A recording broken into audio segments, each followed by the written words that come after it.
Bonjour à tous et bienvenue dans Smart Patrimoine. Smart Patrimoine, l'émission qui vous accompagne dans la gestion de vos finances personnelles, mais l'émission qui décrypte également les actualités et les enjeux du secteur de la gestion de patrimoine. Une émission que vous pouvez retrouver tous les jours sur Bismart for Change, mais également sur le site ou sur les réseaux sociaux de Bismart for Change. Et je vous rappelle que vous pouvez nous écouter en podcast sur toutes les plateformes de podcast. Au sommaire de cette édition, nous reviendrons tout d'abord sur la situation en ce qui concerne l'investissement en or, alors que l'once d'or est à l'heure actuelle un peu au-dessus des 2500 $. Nous en parlerons dans Patrimoine Passion avec François Delassus, consultant chez Or en Cash. Comment aborder l'investissement en or en cette rentrée? Reste-t-il encore des opportunités de progression pour cet actif? Nous en parlerons dans un instant. Nous enchaînerons ensuite avec Enjeu Patrimoine. Un enjeu patrimoine consacré à des questions que tout le monde se pose en matière d'investissement immobilier et notamment en matière d'investissement immobilier locatif face à une fiscalité qui pourrait évoluer, qui a déjà commencé à évoluer. Nous ferons le point sur le sujet avec Christophe Demerson, président de 35 millions de petits propriétaires, mais aussi avec Aurélie Sultan, avocate fiscaliste en patrimoine et experte en location meublée au sein du cabinet Demeuzois. Et puis enfin, dans la troisième partie de l'émission, dans l'œil de l'expert, nous reviendrons sur les 5 erreurs à ne pas faire lorsque l'on veut investir dans un PER et nous en parlerons avec François-Xavier Seur, président fondateur du cabinet Terrae Patrimoine. On se retrouve tout de suite sur le plateau de Smart Patrimoine. L'investissement en or est-il au sommet de sa forme? C'est la question qui va nous animer aujourd'hui dans Patrimoine Passion. Et pour cela, nous avons le plaisir de recevoir sur le plateau de Smart Patrimoine François Delassus. Bonjour François Delassus. Bonjour Nicolas. Bienvenue sur le plateau de Smart Patrimoine. Vous êtes consultant chez Or en Cash. Alors quand je regardais ce matin, juste avant l'émission, le cours de l'once d'or, on était à peine au-dessus des 2500 $, à comparer aux 1920 $ environ du début d'année, enfin il y a un an, exactement. Comment comprendre cette évolution et comment comprendre ce qui drive le cours de l'or à l'heure actuelle en septembre 2024? Alors, l'évolution, vous faites référence à l'année dernière. C'est vrai qu'on est passé de 2000 à 2500. Le cours de l'or a progressé de 20% depuis le début de l'année, à la fois en euros et en dollars. Alors, il y a beaucoup d'éléments qui jouent en faveur, si vous voulez, de cette hausse. Et d'une part, évidemment, le contexte géopolitique qui a joué énormément. Bien sûr. Oui. Là, l'or a joué vraiment sa valeur refuge par rapport à l'invasion de l'Ukraine, par rapport au conflit au Moyen-Orient, aux tensions aussi sur les élections, etc. Donc, il y a un contexte général qui est très favorable. Alors, d'autre part, il ne faut pas oublier non plus que les banques centrales ont joué un rôle aussi important dans la hausse du cours de l'or parce qu'elles n'ont jamais autant acheté d'or. Bien sûr, elles remplissent leurs réserves. Oui, bien sûr. Donc forcément, en termes de demande, ça supporte ces éléments. Et puis alors maintenant, c'est vrai que cet été, l'or a volé de record en record. On est passé à 2480 le 16 juillet, on était à 2529 le 20 août. Alors, les nouveaux éléments qui rentrent en jeu aussi, c'est l'annonce aussi plus ou moins assez claire de Jérôme Powell en disant qu'il est temps maintenant c'est-à-dire de baisser les taux. Et on sait très bien que dans un environnement de taux bas, l'or performe puisque son coût de détention, ce qu'on appelle le coût d'opportunité de tenir de l'or, devient intéressant lorsque les taux baissent. Puisque l'or ne produit ni dividendes ni coupons. À partir du moment où les taux d'intérêt sont beaucoup moins intéressants, les investisseurs ont tendance à se porter, bien entendu, sur l'or. Pourtant, François Delassus, ce qui est un peu contre-intuitif pour un investisseur, c'est que quand les taux sont montés, l'or n'a pas baissé de la même manière qu'il est en train de remonter à l'approche d'une éventuelle baisse de taux de la Fed. Parce qu'il y avait un autre élément qu'il faut toujours prendre en compte, c'est la force de l'or comme outil de protection contre l'inflation.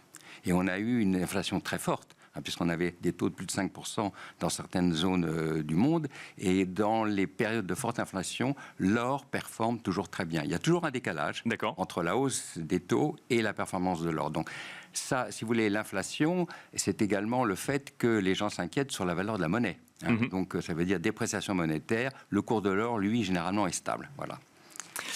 Qu'est-ce que ça nous dit début septembre 2024 avec une once d'or, si on reste sur l'or papier, à 2500 $ environ, sur les potentielles suites de cet actif jusqu'à la fin de l'année, sachant que maintenant, entre guillemets, les hausses de taux, la première hausse de taux de la Fed n'a pas encore été réalisée, la baisse de taux de la Fed n'a pas encore été réalisée, mais elle semble actée puisqu'elle a été annoncée. La question, c'est son ampleur. Est-ce que on est arrivé à un pic, à un sommet sur l'once de l'or à court terme, entre guillemets? C'est très difficile de faire des prévisions. Bien sûr. Loin de moi la possibilité de vous assurer de ce que je vais vous dire. Néanmoins, il y a des éléments qui sont en faveur, si vous voulez, de la tendance haussière. On pense que les banques centrales restent très attachées à l'or. Donc très acheteuses. Acheter. D'autre part, il y a une baisse du dollar. Alors, c'est un effet mécanique, puisque l'or est coté en dollars. Lorsque le dollar baisse, l'or monte. Il y a cet effet qui a joué aussi. Les taux d'intérêt, on est dans un cycle, a priori, de taux d'intérêt. On a vu les taux de chômage américains aujourd'hui qui sont un peu inquiétants malgré tout. Alors, est-ce que la Fed va accélérer sa baisse des taux? On ne sait pas. Mais donc, ça, ces éléments-là, finalement, sont en faveur de l'or et du fait que les investisseurs considèrent l'or. Et puis, les tensions géopolitiques restent. Les élections américaines restent quand même très incertaines. Oui. On peut dire que dans le monde aujourd'hui, l'incertitude est quand même le maître mot. Complètement, oui. Donc, dans pas mal de domaines. Dans pas mal de domaines. Donc, c'est vrai que dans cet environnement-là, les gens ont tendance à chercher des produits tangibles, des produits qui sont finalement peu corrélés avec les marchés financiers, même si les marchés financiers se portent plutôt bien, si on regarde le marché des actions, mais c'est bien d'avoir un produit qui généralement est non corrélé ou peu corrélé avec les principales classes d'actifs. C'est pour ça que les investisseurs le regardent. Alors, le prix de l'or est forcément également un élément qui peuvent tempérer un certain nombre d'acheteurs, parce que c'est cher, quand même. Mais l'or peut-il être trop cher ? C'est difficile à dire. Bon, alors aujourd'hui, c'est pour la première fois au mois d'août, la barre d'or a atteint $1 million. C'est quand même pas mal. Ouais, bien sûr. Mais on peut commencer à acheter de l'or à partir de 132 €. Donc finalement, il y a un panel très très large. Et les gens qui n'ont pas d'or encore dans leur patrimoine peuvent réfléchir à acheter de l'or, puisque finalement, on sait très bien que c'est une valeur qui s'apprécie sur le moyen long terme. Pour finir, une question sur l'or physique cette fois-ci. Là, on a beaucoup parlé d'or papier. En matière d'or physique, la tendance est la même Alors, on a deux marchés. Il y a le marché du rachat d'or, parce que c'est clair que lorsque le monde est un peu incertain et que l'or bat des records, les gens ont tendance à faire leur fonds de tiroir et vont vendre de l'or. Donc là, nous, on le voit assez facilement dans notre réseau. Et d'autre part, il y a ceux qui, aujourd'hui, se disent que j'ai pas d'or, il serait peut-être temps d'en avoir. D'accord. Voilà.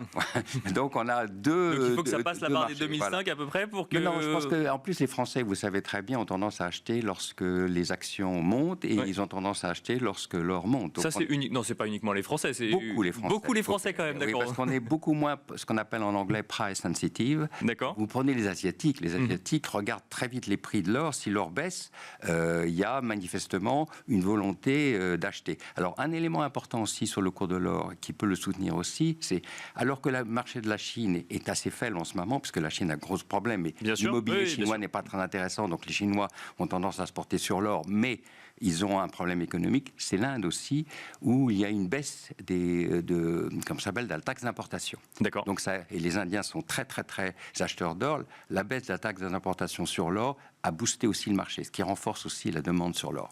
Une dernière question sur le marché français. Si je comprends bien, ce que vous nous dites, c'est que comme on commence à faire les fonds de tiroir, ou on continue à faire les fonds de tiroir, il y a plus d'offres, mais il y a plus de demandes aussi, c'est ça. Donc oui, c'est un marché qui est dynamique. Exactement. En fait, ceux qui vendent du vieil or, c'est pas exactement le même or qu'on va racheter, puisqu'il est acheté sous forme de barres et de lingots et de pièces. Mais il y a deux marchés. Il y a le marché du rachat, bien sûr, et puis il y a le marché aussi des investisseurs aujourd'hui qui regardent l'ensemble des produits d'investissement. Et puis il ne faut pas oublier, c'est que l'or est un des seuls actifs à n'avoir pas de risque de contrepartie. Merci beaucoup François Delassus de nous avoir accompagnés dans Smart Patrimoine. Je rappelle que vous êtes consultant pour Or en Cash. Merci beaucoup. Merci. Et quant à nous, on se retrouve tout de suite dans Enjeu Patrimoine. Comment aborder la fiscalité lorsqu'on fait de l'immobilier locatif? Voilà la question qui va nous animer dans cette émission Smart Patrimoine de rentrée, et une question qui n'est pas si simple face aux divers remous législatifs que l'on a pu voir sur le sujet. Pour en parler, nous avons le plaisir de recevoir deux experts du sujet dans l'émission Smart Patrimoine. Christophe Demerson, tout d'abord. Bonjour Christophe Demerson. Bonjour Nicolas Pagné. Vous êtes président de 35 millions de petits propriétaires, et à vos côtés, nous avons le plaisir de recevoir également Aurélie Sultan. Bonjour Aurélie Sultan. Bonjour Nicolas. Vous êtes avocate fiscaliste en patrimoine et experte en location meublée au sein du cabinet Demeuzois. On va commencer avec vous Aurélie Sultan et on va aller droit au but. La fiscalité en matière d'immobilier locatif meublé, peut-être un petit peu complexe à comprendre en ce moment, au vu des lois votées par erreur, cassées, décisions parfois remises en cause par le Conseil d'État, et on ne sait plus exactement à quoi se rapporter lorsque l'on a envie de faire de l'immobilier locatif, Aurélie Sultan. Effectivement, depuis plus d'un an, là, on vit un véritable feuilleton en matière de location meublée touristique.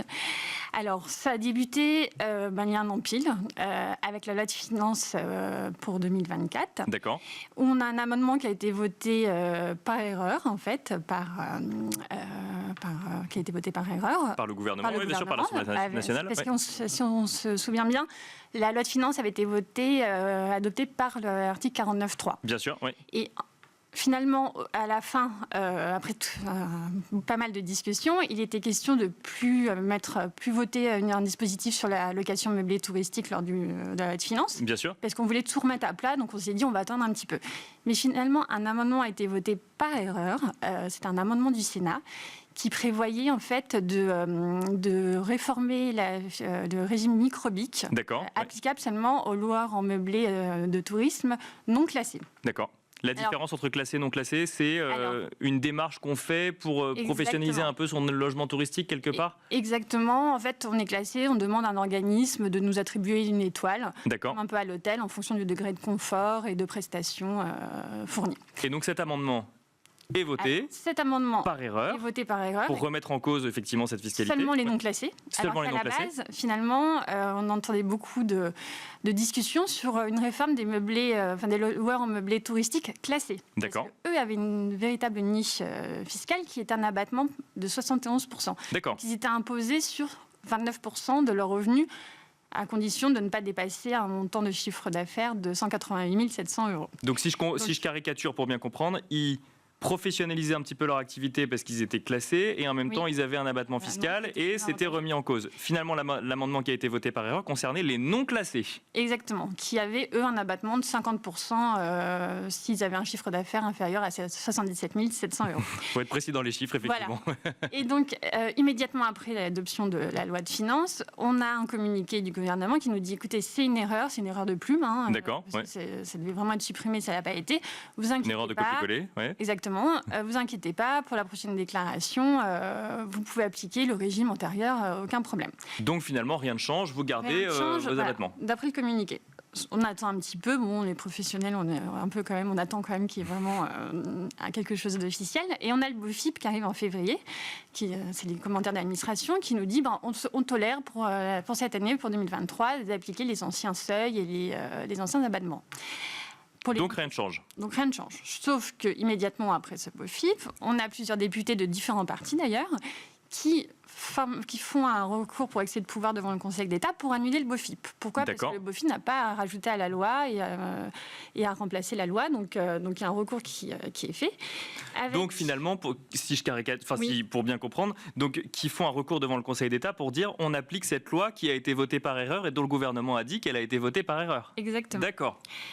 Et là, la période déclarative se passe, donc mai-juin, finalement, on est toujours sur le BOFIP, donc on applique le BOFIP. Bien sûr. Oui. Et on a un arrêt du Conseil d'État en juillet dernier qui annule le BOFIP. D'accord. Donc voilà. Donc aujourd'hui, qui finalement demande d'appliquer la loi qui a été votée par erreur, qui revient sur l'abattement fiscal des meublés touristiques non classés. D'accord. Donc aujourd'hui, la loi, vous lisez la loi, pour les non classés, l'abattement a été remis en cause. Donc on a un abattement qui est que de 30%. On passe de 50 à 30%. Exactement, avec un seuil de 15 000 € versus 77 700. Décision du Conseil d'État en juillet, la déclaration d'impôt avait été passée. On a la possibilité de la modifier quand même en septembre. On ne modifie pas parce qu'au moment des déclarations, on doit appliquer le BOFIP en vigueur. D'accord, donc ça au moins ça ne bouge pas. Voilà, pour 2023, ça ne bouge pas. Donc décision du Conseil d'État qui revient et qui finalement applique une loi votée par erreur. Voilà. Mais dans la déclaration d'impôt 2023, on n'en tient pas compte puisqu'on applique le BOFIP en vigueur. Ah oui, c'est pas simple quand même. Non, c'est pas ça. Et parallèlement à ça, on a la loi Le Meur, alors on a la première version qui est votée par l'Assemblée nationale en janvier, voté par le Sénat en mai dernier, qui revient sur la location meublée de touristes aussi. Et là, qui modifie encore les seuils pour les non classés et pour les classés. D'accord. Donc là, on annule les 71% d'abattement pour les classés de tourisme. Et donc là, on le baisse à 50%.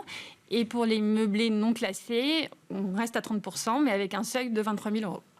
Alors, c'est à ce moment précis où vous m'avez perdu. Donc, quelle est la fiscalité aujourd'hui sur une location meublée de tourisme? Non, alors là, ça a été voté par le Sénat et après, on a la dissolution qu'on connaît. Donc, la loi, elle devait passer par la commission mixte paritaire.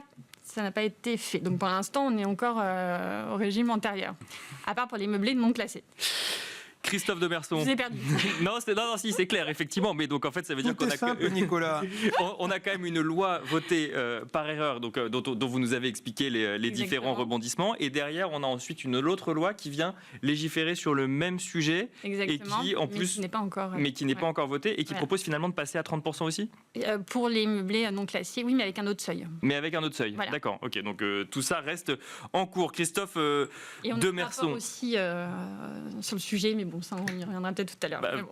Alors, Christophe Demerson, déjà peut-être une première réaction, président de 35 millions de petits propriétaires, ancien président de l'UNPI. Comment faire de l'investissement immobilier locatif? Je rappelle que l'investissement immobilier locatif, ça a deux valeurs. Ça a une valeur pour le propriétaire qui achète et qui fait un investissement, puis pour le locataire qui peut se loger. On peut le dire. Comment faire de l'investissement immobilier locatif dans un... Alors là, effectivement, je précise quand même que là, on parle de location immobilier de tourisme essentiellement. Donc c'est plus effectivement en lien avec des locations de courte durée. Mais comment gérer un bien immobilier quand on veut faire du locatif de tourisme dans un contexte fiscal aussi flou? Stable, on va dire, oui. Mais normalement, ce qu'on dit toujours, c'est que l'immobilier, c'est le temps long, Nicolas.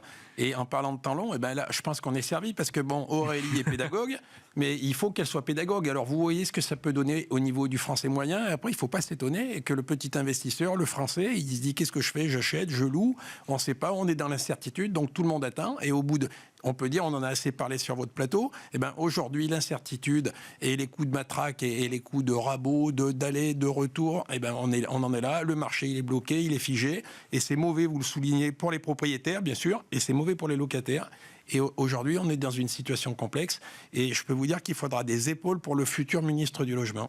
Cette volonté quand même, au tout début, si je reviens au tout début, de tout remettre à plat sur la fiscalité de la location meublée de tourisme, c'était plutôt une bonne idée quand même pour ce marché immobilier? J'allais dire oui et non, parce que les bonnes idées en matière d'immobilier, je me méfie toujours. Parce que vous savez comment ça commence. On vous sent désabusé un peu. Voilà, on sait comment ça commence, mais on sait surtout comment ça se termine. Avec des hausses d'impôts et des rabotages sur ce qui se passe. Alors que ce qu'on dit, c'est que normalement, l'investisseur, lui, ce qu'il a besoin, c'est d'avoir un tableau de bord. Il part sur un business plan, il veut être rassuré, il veut savoir ce qui se passe. Alors après, il y a les élections au milieu, donc le Parlement change. L'IFI, oui, non, l'exit tax, le ci, le là, les impôts fonciers, on en a parlé sur votre plateau de nombreuses fois. Ça, c'est un vrai sujet aussi, parce qu'il faut savoir que vous avez vu l'histoire des impôts fonciers, elle n'a pas fini de coûter cher aux propriétaires. Suppression de la taxe d'habitation pour les résidences principales seulement. Les résidences secondaires, on a vu où on en était. 1461 communes en plus cette année qui peuvent faire les surtaxes jusqu'à 60%. Donc ça veut dire quoi? Ça veut dire que la société, elle change. Ça veut dire que le Français moyen, il ne sait pas s'il pourra garder son bien. Et si c'est des veuves et des personnes un petit peu âgées qui détiennent de l'immobilier, elles ne peuvent plus garder. Et elles ne peuvent plus rester chez elles, elles ne peuvent plus avoir une résidence secondaire alors qu'elle a économisé toute sa vie pour l'avoir. Mais si le mari est décédé, les enfants sont loin, elles se retrouvent, elles vendent. Alors vous me direz, oui, on ne va pas pleurer, mais en attendant, c'est un changement. Dans les villes, c'est pareil. Si vous avez une villa ou un bel appartement parce que la veuve avait eu 3 enfants, elle ne peut plus payer la résidence secondaire. Et ça, donc il faut faire des arbitrages. Et ça, c'est un changement sociétal majeur, puisque ça veut dire que la propriété, le droit de propriété, il est remis en cause durement. Et j'ajouterai la cerise sur le gâteau. Ah, si, dit encore, parce que je vais vous dire pourquoi. Et puis, je vous laisse poser les questions, Nicolas. Sur la base des réponses. Ouais, non, mais c'est que, et on en avait parlé aussi là-dessus, c'est le fameux DPE. Parce que le fameux DPE, et moi, Dieu sait que j'ai insisté, on en avait parlé ensemble. Auprès d'Emmanuel Vargon, c'est mal né. C'était une bonne idée, mais ça a été transformé en catastrophe industrielle, ce DPE. Pourquoi? Parce qu'au départ de cette bonne idée, l'outil de mesure, il n'est pas bon. C'est vrai Donc, qu'on à a quand partir même de là, l'impression... les gens font des travaux et ça passe pas. On a l'impression qu'il y a beaucoup de tâtonnements quand il s'agit de réformer ou en tout cas d'amener un petit peu de changement législatif sur l'immobilier. Aurélie Sultan, vous vouliez quand même mentionner un autre rapport quand même pour donner une vision globale un petit peu de la fiscalité en immobilier. Il y a un rapport qui avait été demandé par Elisabeth Borne en décembre 2023 pour remettre à plat totalement la fiscalité locative. D'accord. Et qui a été demandé justement à Madame Le Meur et qui a rendu ce rapport public en juillet dernier. Et là, on va au-delà du tourisme, hein, c'est toutes les immobilier locatif. Tout, immobilier locatif. Et donc là, il serait question de mettre au même niveau les locations nues et les locations meublées non professionnels. Bien sûr. Parce qu'on garderait le régime des LMP, donc loueurs meublés professionnels. Et donc on mettrait. Il y a plusieurs scénarios qui sont envisagés dans ce rapport. Bon, je ne vais peut-être pas rentrer dans le détail, mais voilà. Enfin, en tout cas, on remettrait en cause les 71%, les niches fiscales qui existent aujourd'hui. Remise en cause, mise au même niveau de la fiscalité en ce qui concerne la location nue et la location meublée. Christophe Demerson. Je ne vais pas faire les réponses, mon rôle est de poser les questions, mais on peut entendre un certain nombre de professionnels de la gestion de patrimoine considérer que ça change quand même l'approche vis-à-vis de la location meublée. J'allais dire que sur le rapport Le Meur, il y a au moins un bon point. C'est que finalement, Madame Le Meur s'est rendue compte qu'il n'y avait pas les rendements qu'elle croyait. Et ce qu'on se rend compte aujourd'hui, d'après son rapport, si on le lit attentivement, c'est que pour un Français moyen, ça dépend du taux de prélèvement où vous êtes fiscalisé, mais pour un Français moyen, c'est entre 1 et 2%. Donc, vous voyez, quel risque prendre, voilà, comment on va gérer ça. Ça, j'allais dire, malheureusement, c'est le seul bon point. Aurélie Sultan, sur ce rapport, alors effectivement, on ne sait pas du tout quelle sera la suite, mais ça peut avoir une incidence, effectivement, en matière d'investissement ou en matière de gestion de son patrimoine. Bah, clairement. Beaucoup d'investisseurs, quand ils ont investi il y a peut-être 5 ans, 10 ans, étaient sur la fiscalité applicable jusqu'à présent.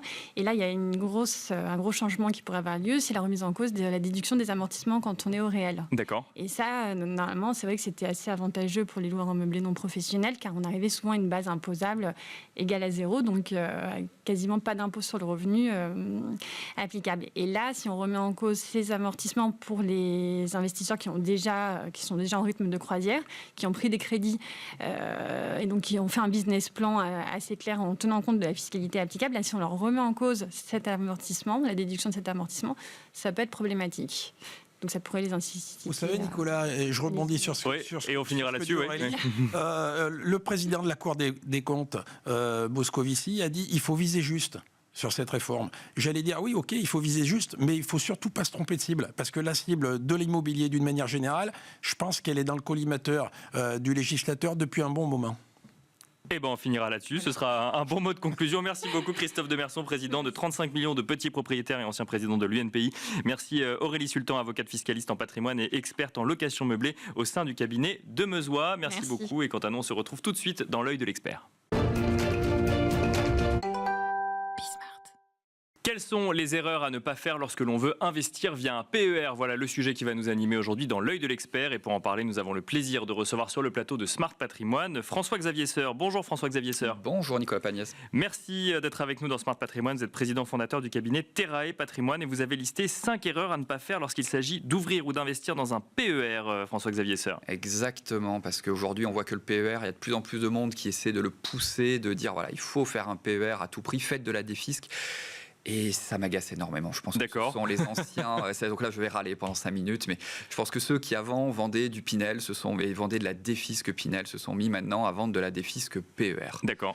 Et c'est insupportable parce qu'il y a les mêmes erreurs entre les deux. Donc les mêmes choses à ne pas faire en tant qu'investisseur. Donc si je comprends bien, il ne faut pas vendre de défisque déjà dans un premier temps. Déjà, ne vendez pas défisque, ne courez pas après défisque. Un plan épargne retraite, je vais faire une bonne grosse lapalissade, c'est un plan d'épargne pour la retraite. D'accord. Si vous investissez dedans pour autre chose que pour votre retraite et que vous courez après des fiscs, vous serez nécessairement déçu. Donc déjà, il ne faut pas faire un objectif purement défiscalisant, parce que sinon vous allez forcément prendre les mauvaises décisions. Vous n'allez pas regarder dans quoi vous allez investir, vous n'allez pas regarder la clause bénéficiaire, vous n'allez pas regarder de stratégie d'investissement cohérente, vous n'allez pas regarder les frais. Voilà. Donc tout ça, il faut faire extrêmement attention. Et il faut faire attention surtout, parce que là, on va arriver dans la fin d'année. Mais c'est ce que j'allais dire, il ne faut pas y aller en courant en novembre en se disant je vais défiscaliser un peu pour cette année 2024. En novembre et même en décembre. décembre. On en voit qui, parfois en décembre, disent « Oh là là, attendez, monsieur le client, madame la cliente, c'est la fin d'année. Nous découvrons au mois de décembre que vous allez payer des impôts sur vos revenus de l'année. » Bah oui, c'est normal. Un bon conseiller en gestion de patrimoine, il fait quoi? Il va faire une holding, il va faire travailler la forme sociale d'un chef d'entreprise. Il y a des choses comme ça. Il y a de ça, c'est du bon travail en gestion de patrimoine. Et éventuellement, on fait un PER. Mais dire « Oh là là, vous payez de l'impôt. » Bah oui, c'est normal, vous avez payé de l'impôt. Il faut faire un PER à tout prix. Vous vous retrouvez en plus. Alors, il y a un risque. C'est qu'en plus, jamais vous le faites fin décembre, il y a les fêtes de fin d'année et il y a Noël. Et il y en a qui souscrivent après Noël, qui notamment ouvrent des PER après Noël et qui découvrent que quand on le souscrit après Noël, ben ça passe sur l'année fiscale suivante. D'accord. Donc, généralement, il vaut mieux les ouvrir avant Noël au plus tard et ne faire que les versements complémentaires entre Noël et le premier de l'an, au risque de passer sur l'année suivante. Ça, c'est la première erreur. Quelles sont les autres erreurs après la défisque, surtout en fin d'année. Première erreur. Deuxième erreur, souscrire quand on a peu ou pas de fiscalité. D'accord. Ça, je le vois de plus en plus. Ça reste ça s'appelait avant le plan épargne retraite populaire. C'était la même mécanique. Ils ont enlevé le P parce que c'était tout sauf populaire, en fait. Ça n'était populaire que le nom, parce que plus on gagne, plus on a d'avantages fiscaux. D'accord. Donc, moins on paye d'impôts, moins il y a d'intérêt à faire un plan épargne retraite. Sauf que je vois de plus en plus de monde qui dit « Oui, mais ça oblige à épargner pour la retraite, donc c'est bien de le faire ». Mais si jamais vous en êtes à prendre des mauvaises décisions patrimoniales, c'est-à-dire vous tirer une balle dans le pied, à immobiliser des sommes jusqu'à la retraite pour rien, voire même, quand on en sort derrière, à vous retrouver peut-être fiscalisé sur cette somme parce qu'on sort tout d'un coup, si jamais vous en êtes à prendre des aussi mauvaises décisions patrimoniales parce que vous n'arrivez pas à épargner, c'est pas un PER qu'il vous faut, c'est un juge des tutelles. On continue parce que l'heure tourne, mais effectivement, ne pas y aller quand on a peu de fiscalité, attendre d'être un petit peu fiscalisé quand même avant d'aller sur un PER. Si vous êtes à moins de 30%, n'y allez pas. Il faut vraiment être sur une tranche marge d'imposition minimale de 30%. Troisième erreur, attention à ne pas dépasser votre plafond, bien sûr. Parce que ça, c'est facile à regarder. Vous regardez votre dernier avis d'imposition. Vous avez en dernière page les plafonds de vous, éventuellement de votre partenaire de PACS ou de votre conjoint. Quand on reçoit son avis d'impôt en septembre, on peut se rendre compte parfois que ça a été dépassé, que tout n'a pas été pris en compte. La petite astuce, parfois, c'est essayer de manger le plafond de son conjoint. On a une petite coche à faire. Si ça n'a pas été fait, on peut faire une rectificative. Donc, ne pas courir après des fiscs, ne pas souscrire quand on a peu ou pas de fiscalité, ne pas verser plus que son plafond, les 3 premières erreurs. La quatrième, investir en fonds euros. D'accord. Alors ça, pour le coup, j'entends souvent sur le plateau que c'est le moment d'investir en fonds euros, mais pas sur un PER alors. Surtout pas sur un PER, parce que le PER, si vous le faites bien, vous êtes loin de votre retraite, vous êtes devant vous 10 ans, 15 ans, 20 ans. Donc vous avez du temps. Faites de l'action.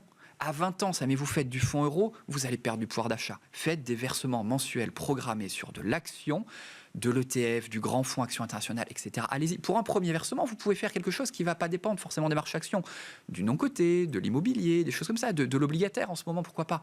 Mais bon sang, mais vous avez du temps devant vous, faites autre chose que du fonds euro, s'il vous plaît. Et alors, dernière erreur, elle concerne la retraite, ça pour le coup. Directement la retraite. Il n'y a pas d'obligation de liquider votre plan épargne retraite dès que vous partez à la retraite. Ça, c'est quelque chose où on se dit, je pars à la retraite, je liquide mon plan épargne retraite. Mais pas forcément.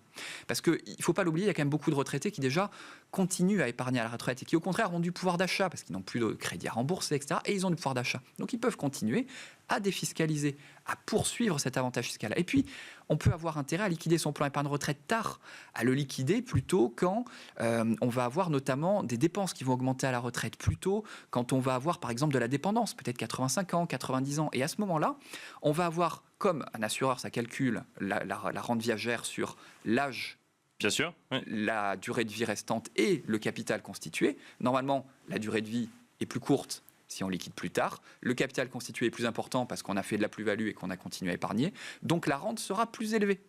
Donc, plutôt que de liquider tout de suite, se donner du temps, faire du gras. Voilà, il faut que votre PER il fasse du gras, il faut qu'il ait le temps de faire de la plus-value.